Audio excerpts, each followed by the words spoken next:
Welcome to Doodle Healing the Warrior Way podcast, where your life is your masterpiece. I'm Cindy Bayles, your Doodle Warrior Coach, here to help you turn self-doubt into unshakable confidence, rediscover your purpose, and create a life you can't wait to wake up to. Grab your favorite pen and let's doodle your way to clarity, joy, and freedom, one episode at a time. Most women think they're stuck because they need more discipline. That's what I thought. But the truth is far more compassionate. You're not stuck because that's just who you are. You're stuck because of the way you are wired. Join me today on this episode as we unravel our wiring patterns. For years, I believed something was wrong with me. Every time I felt stuck or overwhelmed, I assumed it was just who I was. And then when I learned more, I thought it was my mindset. I blamed myself for not being disciplined enough or strong enough, having the wrong thoughts, and just not being good enough. I hear this from so many women. The belief that feeling stuck means we failed. But my story actually started much earlier. When I was 7 years old, my mother became an invalid. Almost overnight, I became the caretaker of her, my younger siblings, and the entire house. And there wasn't any support. And that means that I learned that I had to take care of myself, even when I was sick, a pattern that followed me throughout my adult life. It wasn't until recently that I realized how deeply this had shaped me. My husband grew up completely differently. He's the youngest in the family, P.S. When he was sick, his mother literally supported his head while he threw up over the toilet. And his nervous system learned help is available. But mine learned, you're on your own, sweetheart. And suddenly, it all started to make sense to me.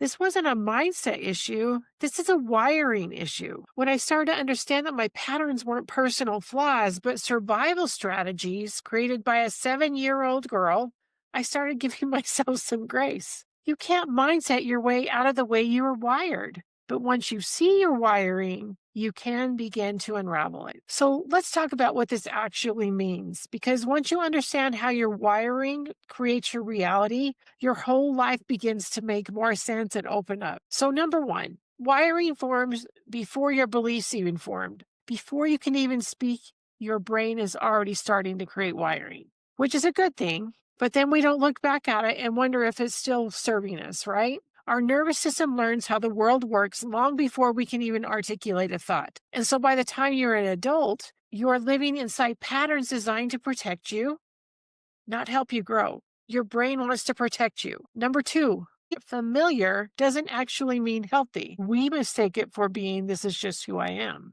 But what you call your personality may actually be early survival training. Stuckness is often protection. Your brain isn't resisting change because you're weak. It's resisting change because change feels unsafe. Your brain is holding onto a pattern that it believes will keep you alive. And this isn't just about your childhood. It goes back generations. It's been passed down generation after generation after generation. We've learned those patterns over and over again, and it's only us that can change them. Number four, compassion softens old wiring.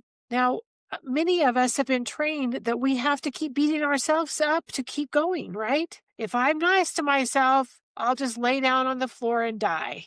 I won't do anything, right? When we judge ourselves for the patterns that keep us stuck, the patterns just get stronger. However, compassion helps the patterns start to unravel. We can love ourselves and then we start to release that. We can start letting go a little bit because we don't feel like if we let go, we're going to die. Do you see how it feels a little bit funny, doesn't it? Doesn't it? It feels a little bit like, oh, I don't know. When you start to let go of the patterns that you hold on so tightly, they lose their grip on you.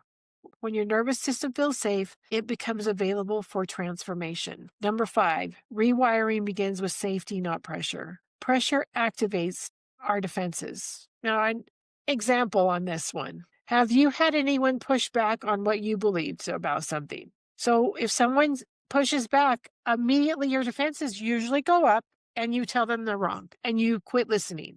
We got to quit pushing ourselves so hard and allow ourselves some compassion and allow ourselves to live with our wiring, not telling ourselves we have to change, but say, oh, that's interesting. I do that. Now, back to my story. Until I really looked at my story and had my aha moment, I thought I was really pretty cool because I wasn't a baby when I was sick. But I didn't ask for help. I don't need any help. But I've been noticing in the last few years how much I don't ask for help. It's getting me in trouble and it's getting my health in trouble. But I don't want to ask for help because that's who I am.